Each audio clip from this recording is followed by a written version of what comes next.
Hello, let's learn about epilepsy in pregnancy. So this is our 2016 guideline, GTG guideline. So I don't want to discuss each and every line to line topic. We'll learn only the important topics. Okay. Okay. So the first one, which I need to tell you is epilepsy in pregnancy is also known as WWE, that is women with epilepsy. Okay. So almost second half of the pregnancy, the people will get epilepsy. Then we'll follow the protocol of eclampsia. Okay. So generally, we'll consider that can be an eclampsia. We'll treat like eclampsia. Okay.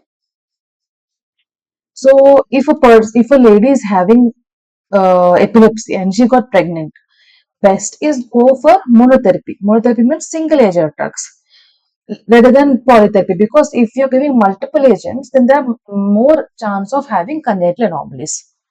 Okay,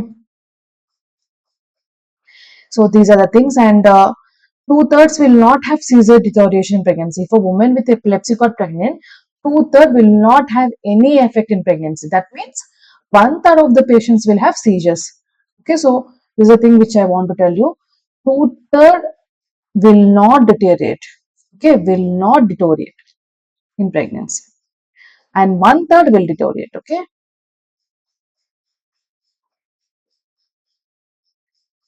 then if just 1 year before pregnancy, just last year, if she had any seizure attack, then you should be very cautious. Experienced people should be involved in that patient. Okay, close monitoring is required. So generally, we'll go for a anomaly scan at 18 to 20 weeks plus 6 days. So that only we'll do in epilepsy. That only we'll do in WWE. WWE means woman with epilepsy. Okay, I'm going to use this word. And testing the serum AED levels, that is anti-epileptic drug levels, how much it is present in the blood. There is no need of that such thing. Okay, only things, patient should be seen whether any signs of depression, anxiety, any other neurological symptoms are there or not. That you should observe in the patient. And some risk factors are there. If like sleep deprivation or dehydration or stress is there, then the person will have epileptic attacks. Okay, that you should be done. Yeah. Women who is that again the same thing. WWE patients who are taking ADs, they have high risk of small for gestation age. So serial growth scan should be done. Yeah, the babies born to these people WWE who are on AEDs, this baby should get vitamin K injection. 1 milligram IM injection should be given, because these babies have high risk of hemorrhagic disease. Okay, mother getting oral vitamin K or mother getting injectable vitamin K, there is no such proven or evidence for the mother. Okay, I'll repeat all these things. Don't worry, I'm just going in a flow, but I'll again repeat. Okay. And women with WWE with AED have high risk of preterm delivery. And they should be counseled that the risk of seizure in labor is low. That is a question. Okay. If a woman came that she's saying that I have an epileptic disease, so what is the risk that I will get my epilepsy or epileptic attack in labor? Then you say it is low. Okay. So I already told you should decrease the risk factors. If there is an insomnia, sleep deprivation, dehydration, stress, then there will be risk. Yeah. If she's taking ADs, we should continue in labor as well. If she's having very pain, then no pethidine. Why? Because when the person takes pethidine, it is converted into some other pro-drug. Pethidine is converted into another sub-drug. Okay, this drug, which pethidine is converting into, this it is a kind of epileptic agent. Okay, epileptic kind of a drug, converts into epileptic kind of a drug. So epilepsy can occur if pethidine is taken. So pethidine, no. Sometimes, like for what to do for the pain control, then you can go for TENS, that is transcutaneous electrical nerve stimulation, nitrous oxide, oxygen, adenox, that combination. Okay, and regional anesthesia is also can be given.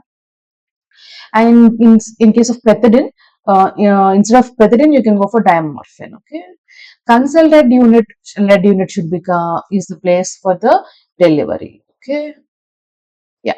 delivered, the lady delivered. After delivery, when you should adjust the dose, because in pregnancy you adjusted a high dose. When to adjust the dose? So at least review the patient after 10 days. This is a question. 10 days you should review the medicines. Okay. Yeah. So we should go for postpartum safety advice as well. Nursing staff, nursing care should be given.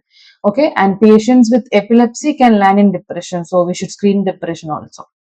Yeah, contraception best is cooperative. Okay, the enzyme inducing drugs if the patient is taking like PPP, COTE. What is PPP?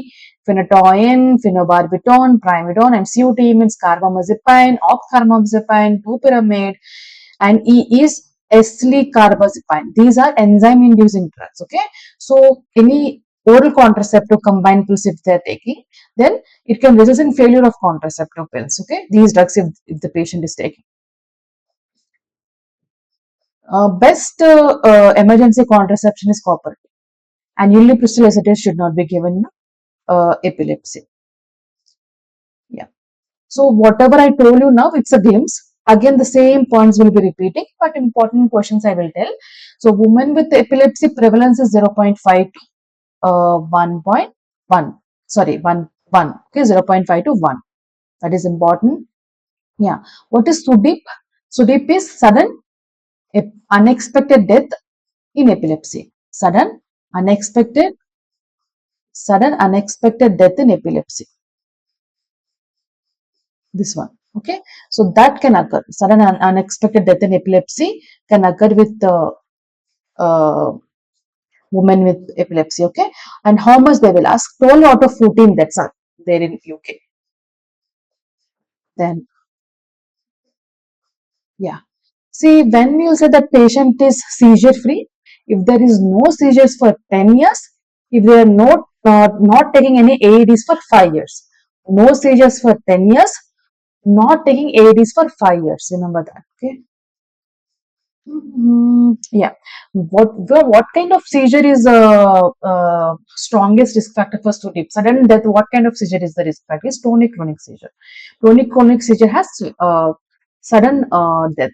Okay, highest risk factor. Yeah. Then yeah, whenever patient with epilepsy or eclamptic tonic-clonic seizures in second half of the pregnancy, you think it is eclampsia and treat as magnesium sulfate and all unless proven otherwise. Okay. Yeah. Mm. Other differential diagnosis for seizures are CVT, that is cerebral venous sinus thrombosis, PRES, this posterior reversible encephalopathy syndrome, then space occupying lesions. These features can be said.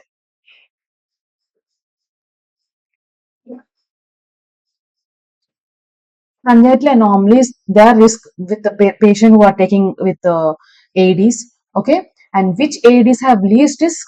LAMO and carbo, okay, LAMO and carbo have least risk. Yeah, these they can ask. These are very important. This particular slide is very very important. So what congenital anomalies with the drug, with which drug? Okay, so sodium valproate. Whenever you hear this drug, you'll say, oh, this is a risk one. It's a very high risk kind of drug. So what congenital anomalies are seen? If they ask, we don't know. We'll say, okay, random neural tube defects. Yes, neural tube defects correct, and also the cleft facial clefts are seen, like cleft lip, cleft palate and all. And even the pennies have hypospadiasis. Okay, so that's about valproate. Coming to phenobarbital, phenytoin, phenobarbital and phenytoin. These two are heart. Okay, so phenobarbital and phenytoin heart.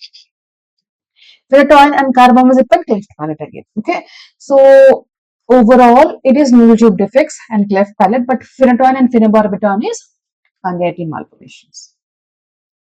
Yeah. Valproate has highest congenital malformations.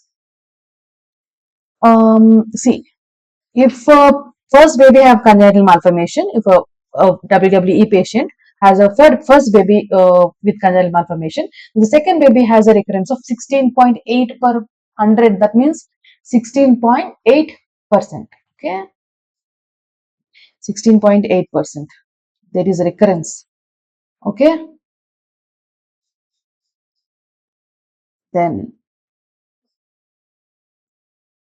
IQ is being decreased, memory power is decreased, autism is also seen with valproate. And we'll give folic acid 5 milligram. Okay, 5 milligram folic acid is given at least 3 months before pregnancy conception. You should give. Then, yeah, I already told this. Two-thirds have no effect. Okay, and if they ask in percentages, 67% has no seizures in pregnancy who are women with epilepsy.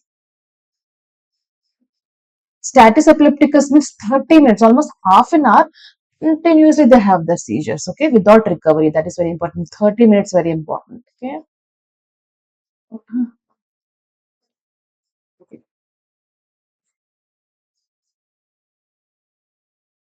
Antepartum. If a patient, woman with epilepsy, WWE got pregnant, what should we do? Antepartum management is very, very important. All the multidisciplinary team should be involved. Okay. Then the detailed ultrasound scan is very important, and alpha fetoprotein plus ultrasound helpful for almost 94 to 100% detection rate is there in case of neural tube defects. Okay, 94 to 100% there is we can actually detect the neural tube defects. Okay, 100%. Okay,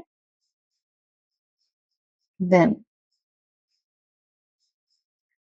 yeah, monitoring of I already told monitoring is not that recommended. And yeah, this is very important. If a patient, WWE patient taking lamotrigine as an AED and she got pregnant, so lamotrigine levels will drop in pregnancy because pregnancy has all that physiological hemodilution, pharmacokinetics will be disturbed and all.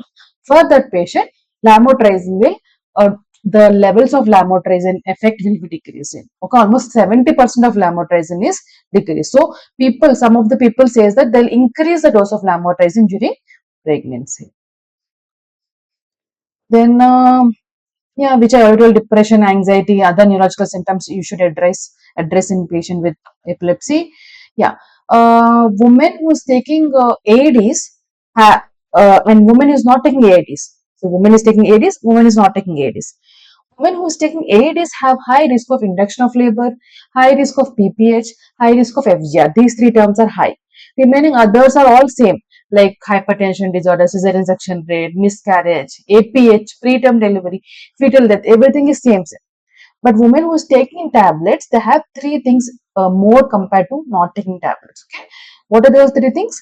First thing is FGR, second thing is PPH, third thing is induction of labor. Okay, it's the same thing. Like antenatal FGR, intranatal is induction of labor, postnatal is PPH. Okay, remember like that. Okay, yeah, I told monotherapy is best. Yeah, one MCQ they're telling what is this? Individuals with unwitnessed seizures are high risk of SUDIP with nocturnal seizures being independent. Okay, so nighttime getting seizures is high risk factor for SUDIP. Okay, vitamin K, which I already told, and enzyme-inducing drugs, oral contraceptive pills will be less effective in case of these things. Repeat again the repeat one. Okay. Uh, yeah. Preterm delivery is also high risk. So doubling of steroids is not recommended. Once you give steroids is okay, but not recommended of doubling. And having seizures in labor is low, which is also repeat. Okay. Yeah, almost getting tonic-clonic seizures in labor is 1 to 2%. Getting tonic-clonic seizures within 24 hours after delivery is also 1 to 2%. Okay, so this 1 to 2% is important. This 1 to 2% is important. Then any seizures lasting more than 5 minutes is unusual. Okay, progressing convulsive status epilepticus are life-threatening emergency, and this is also 1%. A woman with epilepsy having status epilepticus is also 1%. What to do? If a person having seizures continuously, what to do? First, if there is IV line, you give lorazepam, that is 0.1 milligram per kg body weight. Generally, if you don't know the weight of the baby, patient and she's having continuous seizures, you can't measure the weight, right? It's an obvious reason.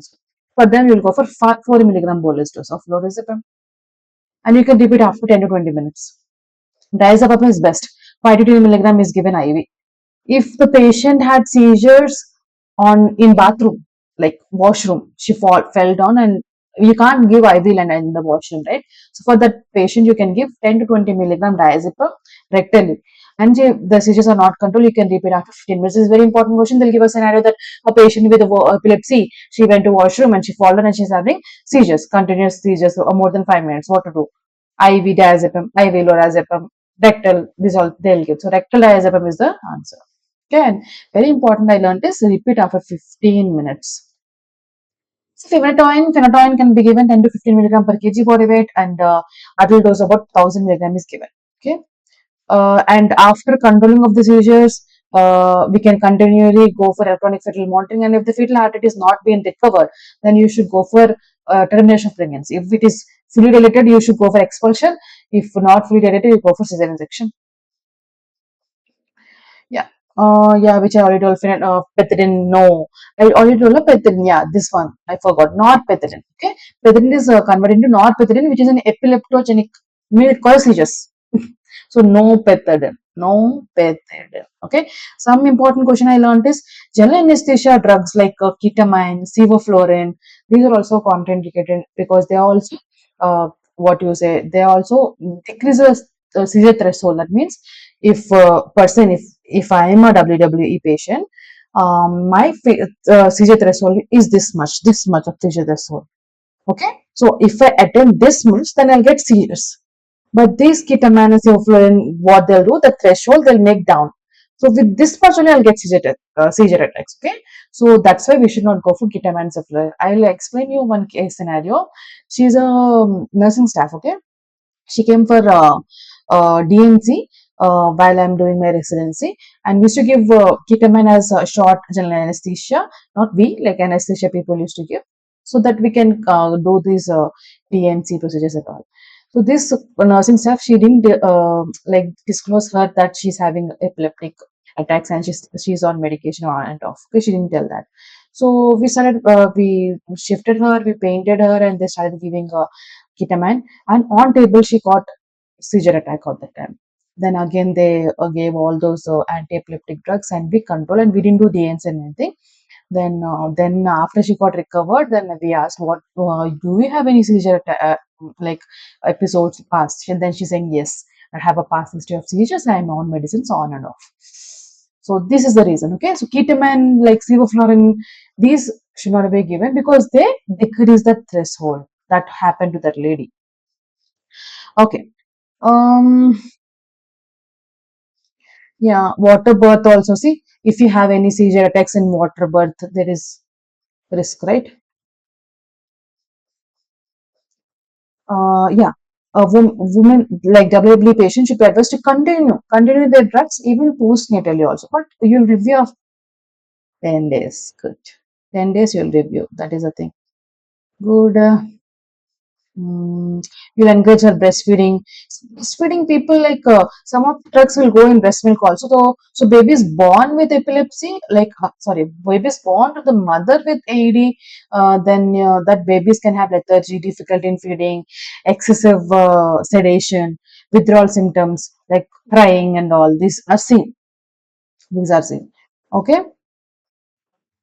So mandate of AED transfer should be seen like American Academy of Neurology says that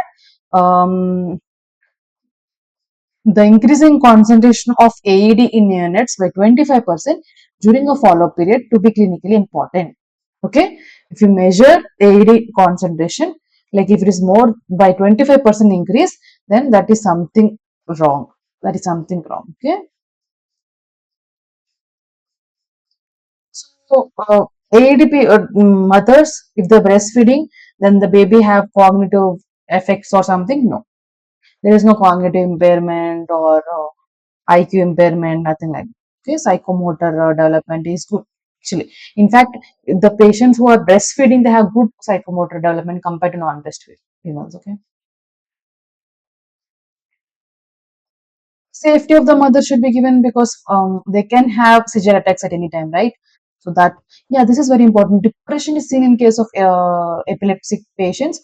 Almost, if a person who is not epileptic, 29% depression. If the person who is epileptic and she is postnatally, she can have a postpartum depression of 11%. So that is very, very important. Copper is a preferred emergency contraception. Now, this is important. See, failure of oral contraceptive pills is 3 times higher. Okay, they can ask like this 3 times higher, or they can use the word like 100 woman years. That is also 3.100 woman years. Failure of contraceptive pills. Okay, ulipris esters you should not use. That is very important. Um, yeah, some physiology like oral contraceptive pills, why they are affecting the AEDs, why we need to increase the dose of AED, because oral contraceptive pills metabolize the AED through one enzyme known as UGT1A4, that is uridine diphosphate glucuronidase transferase enzyme. Okay, this enzyme will be so active in a patient who is taking oral contraceptive pills that AEDs will cut down, and the effect will be less. So they can have a seizure attack. That's why we'll increase the dose of AED in case of oral contraceptive pills. Yeah. Then yeah, should be informed that driving, it has an effect on driving. AED patients have effect on driving as well. Okay. So this is the GTG 2016 on epilepsy in pregnancy. I mostly covered. So I want to tell you about important points. I'll give a revision. Okay. So what is the prevalence of WWE? 0.5 to 1. Good. Then a patient who is epileptic patient, she got pregnant. So antenatally you monitor everything, and in second half of pregnancy she got seizures and she came to you. So you'll treat her as eclampsia, you give magnesium sulfate until proven otherwise. After taking history, then you'll go for further management. Okay. And prenatally, first discuss prenatally. Prenatally, if she's taking medications, you should go for that, and mostly you go for monotherapy. Single agent drug is very important, and risk factors, no sleep, stress, these should be dehydration, less intake of water. This also results in epilepsy. So these risk factors should be reduced. Second, they should be taking folic acid 5 milligram 3 months before conception. At least 1 month, but 3 months is the question. Okay, that should be done. Coming to pregnancy, in pregnancy, level 2 scan, that is 18 weeks, 20 weeks, 6 days should be done. Why? Congenital anomalies are more. Congenital anomalies are more. People taking AEDs. What congenital anomalies are more? What are kind of congenital anomalies? Phenytoin and phenobarbital, heart. Okay, congenital heart, cardiac malformations. Okay, others like cleft palates, cleft facial clefts are seen. Okay, most dangerous AED, sodium valproate. Okay, that. What kind of epilepsy is it? What kind of seizures are seen? Tonic-clonic seizures. And with tonic-clonic seizures, death are seen. That death word is known as Sudeep.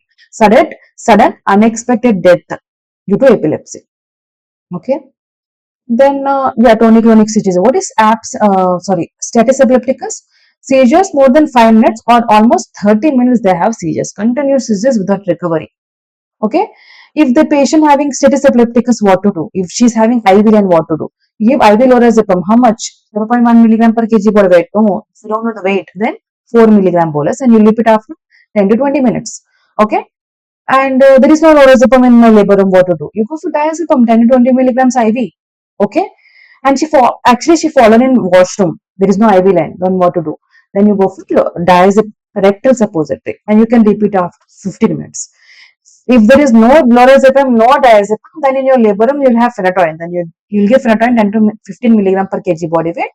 To 1000 milligram, you can give phenytoin. Okay. That's about status. Then level 2 scan you will do. Coming to like a woman who is taking AEDs, they have high risk factors for FGR. There is high risk factor for induction of labor. There is high risk factor for PPH. Others are same for women with epilepsy not taking drugs, taking drugs. Others like seizures, cesarean section, hypertension, disorders in pregnancy, APH. Okay, these are all same in both of them. Then Yeah, seizures in labor is low. Okay, if a lady says, "Oh, what is the risk that I'll get seizures in labor?" It is low, but you'll continue these AEDs in labor as well. Okay, then labor is done like, yeah, delivered, baby delivered. Yeah, after delivery of the baby, what you'll give? Vitamin K IM injection. How much? 1 milligram. Why? Because babies can have hemorrhagic diseases. So prevent that, you're giving vitamin K. Do we give to mother also? There is no evidence. Okay. Then after delivery, this is done, and breastfeeding. Mother can breastfeed. Babies can have this lethargy, withdrawal symptoms, but better go for breastfeeding. There is no cognitive impairment in breastfeeding and non-breastfeeding. Okay. Yeah. Postpartum depression is seen almost 11%. There is postpartum depression, and yeah. Yeah, after delivery, you should review the medicines, whatever AEDs you're taking, you should review at least after 10 days. 10 days, this is the question. Coming to OC pills, like contraception, copper T is best, other LNG, all are best. But if you're taking OC pills, then enzyme inducing drugs, if these AEDs are there, then the seizures will increase. Okay. When I'm telling about seizures are increased, then I need to tell about painkillers during labor. Pethidine, no, because pethidine is converted to norpethidine, which is an epileptogenic. What should we give? Then you can go for diamorphine. Other this thing, nitrous oxide plus oxygen, that and Antonox, that can be given. Okay, uh, regional anesthesia can be given. These can be given. Coming to what kind of general anesthesia you need to give during surgery. You should avoid such drugs like ketamine, sevoflurane, because they decrease the seizure threshold. So the lady can get easily seizures. Okay. And postnatal depression, which I told, yeah. Coming to emergency contraception, better go for property. No, no for ulipristal acetate. So on the whole guideline, though there are two no's. No for ulipristal acetate for emergency contraception, and there's no for pethidine for pain control. Yeah, yeah, that's it. This is the total revision. Yeah, hope it's clear. Thank you.